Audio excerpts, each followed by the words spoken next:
Alors ce livre a été un beau projet, comme vous avez pu le voir, avec plus d'une 60aine d'auteurs. Personnellement, j'ai participé de façon un peu éparse à divers chapitres et spécifiquement au chapitre sur certaines innovations numériques que j'ai pu moi-même conduire. Ça a été une occasion assez unique de synthétiser, de résumer, je dirais, plus de 250 ans d'histoire des médecins avant même la création du bataillon, au travers de ce livre qui retrace, on va dire, l'histoire plus ancienne, l'histoire plus récente, puisque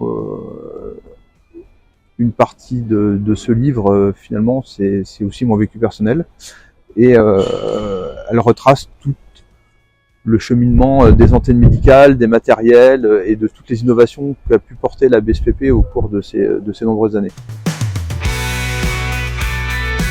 Et finalement, toute intervention est marquante, plus ou moins marquante. Les premières le sont plus, puisque les premières sont quelquefois aussi des premières fois.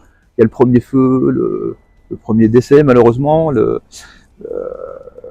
premier traumatisé de la route, sévère.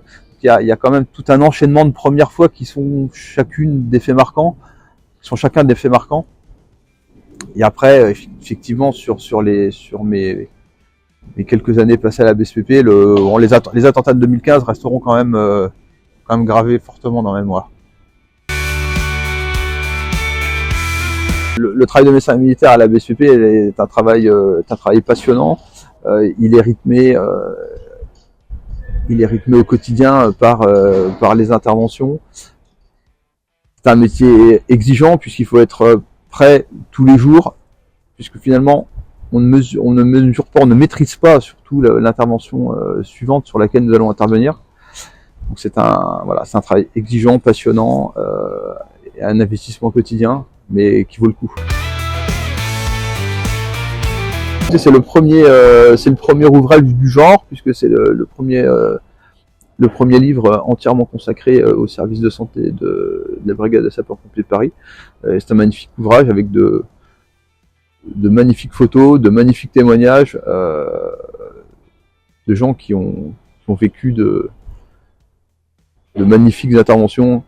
L'intégralité des bénéfices de ce livre sera reversée aux œuvres sociales des pompiers de Paris.